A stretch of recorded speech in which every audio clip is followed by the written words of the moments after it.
ನನಗೆ ವೈಯಕ್ತಿಕವಾಗಿ ನಿಜ ಹೇಳಬೇಕು ಅಂತಂದ್ರೆ ನಾನು ಮೌಢ್ಯಗಳಲ್ಲಿ ನಂಬಿಕೆ ಇಟ್ಕೊಂಡಿರೋನಲ್ಲ. ಅದಕ್ಕೆ ಮೌಢ್ಯ ನಿರೋಧಕ ಒಂದು ಕಾಯ್ದೆಯನ್ನು ಮಾಡಿದ್ರು.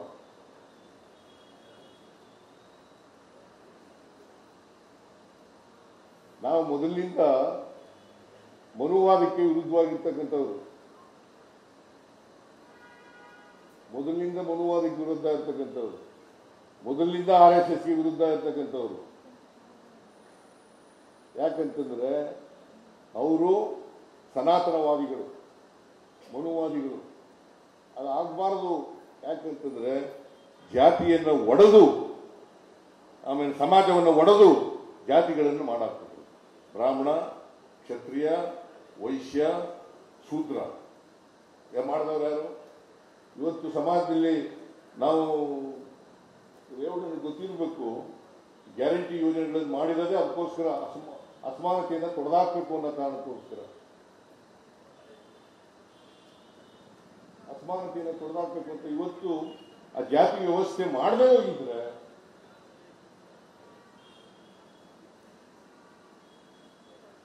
ಅಸಮಾನತೆ ನಿರ್ಮಾಣ ಆಗಲಿಕ್ಕೆ ಸಾಧ್ಯ ಆಯ್ತಿರಲಿಲ್ಲ ಸಮಾಜದಲ್ಲಿ.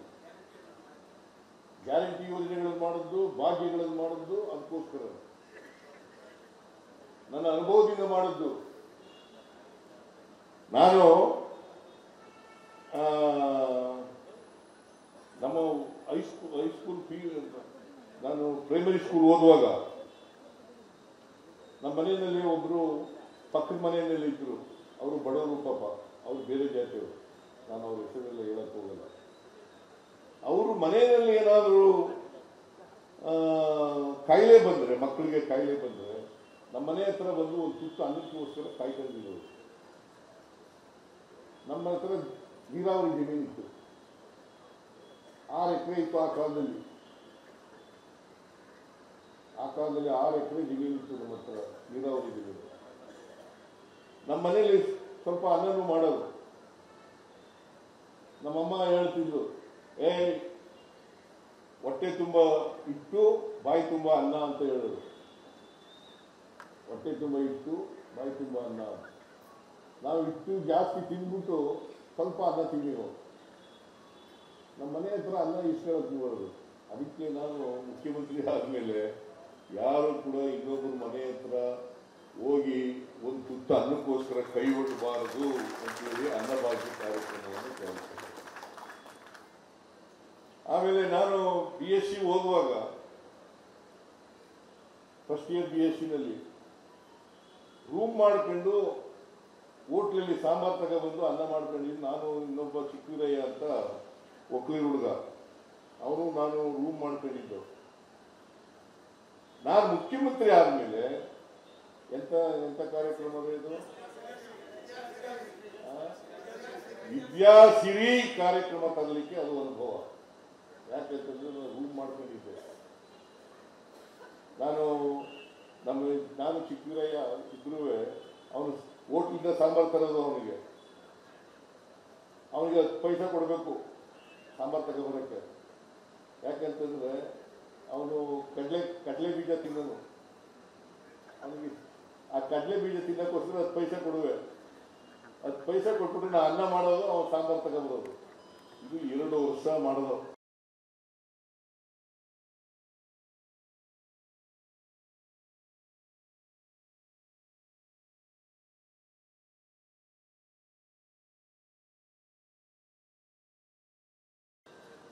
ನಾವು 10 ಗಂಟೆಗೆ ಒಂದ್ಸಾರಿ ಊಟ ಮಾಡೋದು, ರಾತ್ರಿಗೆ ಒಂದ್ಸಾರಿ ಊಟ ಮಾಡೋದು, ಮಧ್ಯದಲ್ಲಿ ತಿಂತಿರೋದು.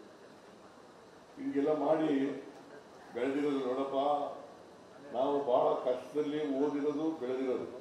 ನಾನು ನೇರವಾಗಿ 5ನೇ ತರಗತಿಗೆ ಸೇರ್ಕೊಂಡೆ. 1ರಿಂದ 4 ಓದೇ ಇಲ್ಲ ನಾನು. 5ನೇ ತರಗತಿಗೆ ಸೇರ್ಕೊಂಡು 5ನೇ ತರಗತಿಯಿಂದ ಸರ್ಕಾರಿ ಶಾಲೆಯಲ್ಲಿ ಓದಿದ್ದು. 1 to 4 ನನಗೆ ವೀರಭದ್ರ ಕುಣಿತ ಕಲಿಸ್ಕೊಟ್ಟಿದ್ದಲ್ಲ ನಂಜೇಗೌಡ ಅಂತ. ಆ ನಂಜೇಗೌಡ ಕಲಿಸ್ಕೊಟ್ಟರು ಅಕ್ಷರ. ಆ ನಂಜೇಗೌಡನ್ನ ರಾಜಪ್ಪ ಅಂತ ನನಗೆ 5ನೇ ತರಗತಿ ಸೇರಿಸಿದ್ನಲ್ಲ ಮೇಷ್ಟ್ರು, ಅವರಿಬ್ಬರನ್ನು ಯಾವಾಗಲೂ ನೆನ್ಕತ್ತಿದ್ರು. ಒಂದು ವೇಳೆ ನಂಜೇಗೌಡ ಇಲ್ಲೇ ಹೋಗಿದ್ರೆ ನಾನು ಮರಳಿನಲ್ಲಿ ಅಕ್ಷರಾಭ್ಯಾಸ ಕಲ್ತದ್ದು. ಸ್ಲೇಟು ಇಲ್ಲಾಗ ಮರಳಿನಲ್ಲಿ ಅಕ್ಷರಾಭ್ಯಾಸ. ಅವನು ಕಾಗುಂತ ಹೇಳ್ಕೊಟ್ಟಿದ್ದ, ಮತ್ತೆ ಅಕ್ಷರ ಅಭ್ಯಾಸ ಮಾಡಿಕೊಟ್ಟಿದ್ದ, ಓದಿಸಿದ್ದ. ಅದು ಎಂಥದ್ದು, ಒಂದನೇ ಪುಸ್ತಕ, 2ನೇ ಪುಸ್ತಕ, 1ನೇ ತರಗತಿ 2ನೇ ತರಗತಿ ಅಂತ ಇರಲಿಲ್ಲ. ಅಮರ ಯಾವುದೋ ಒಂದು ಪುಸ್ತಕ ಓದಿಸಿದ್ದ ನನಗೆ, ಅಮರ ಕೋಶ ಅಂತ. ಅದು ಅವನಿಗೆ ನಾನು ಅದು ಸಂಸ್ಕೃತದಲ್ಲಿರೋದು. ಈ ಸಂಸ್ಕೃತ ನನಗೆ ಕಲಿಯೋದು ಭಾರಿ ಕಷ್ಟ ಆಗಿತ್ತು. ಯಶ್ಯ ಜ್ಞಾನ ದಯಾ ಸಿಂಧು ರಗಾದಸ್ಯ ಗುಣ ಅಂತ ಹೇಳ್ಬೇಕಲ್ಲ, ಅದು ಬಾಯ್ಪಾಠ ಮಾಡಬೇಕು. ಅದು ಬರ್ತಾ ಇರಲಿಲ್ಲ. ಬಿಡಪ್ಪ ತೆಗೆದು ಊಟ ತೆಗೆ ಬಿಟ್ಬಿಟ್ಟು ಎಮ್ಮೆ ಮೇಯಿಸ್ತಾ ಇದೆ.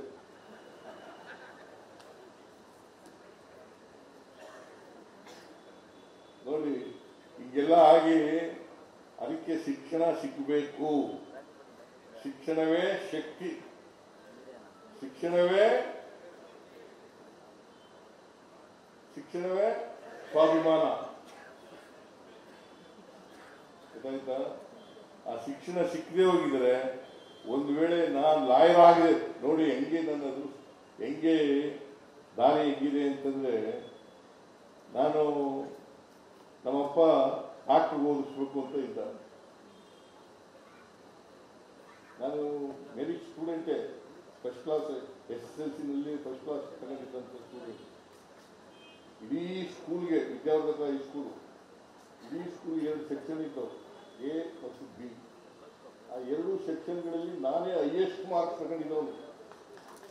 I stood number 1 of the institution, Vidyavardhaka high school. ಆದರೆ ಇದು ಯಾರೋ ಮನೇಲಿ ಇಟ್ಕೊಂಡು ಓದಬೇಕಾಗಿತ್ತಲ್ಲ, ನಾನು ನೆಂಟರ ಮನೇಲಿ ಇಟ್ಕೊಂಡು ಓದಬೇಕಾಗಿತ್ತು. ಸರಿಯಾಗಿ ಅವ್ರ ಮನೆಯಲ್ಲಿ ಅವ್ರ ಕೇರ್ ಬಿಲ್ಲಲ್ಲಿ ಕೆಲಸ ಮಾಡೋಣ PUC-ನಲ್ಲಿ. ನಾನು ರಾತ್ರಿ 9 ಗಂಟೆಗೆ ಲೈಟ್ ಹಾಕ್ಬಿಡೋದು. 9 ಗಂಟೆ ಒಳಗಡೆ ಇಲ್ಲ. ಬೆಳಿಗ್ಗೆ ಕೇರ್ ಬಿಲ್ ಹೋಗೋದು, ಅಷ್ಟೊತ್ತಿಗೆ ಎದ್ದು ಏಳಿಸಿದ್ರೆ ಓದಬೇಕು, ಇಲ್ಲ. ಇದು ಭಾರಿ ಕಷ್ಟ ಆಗಿ PUC-ನಲ್ಲಿ ನನಗೆ ಕಡಿಮೆ ಮಾರ್ಕ್ಸ್ ಬಂತು.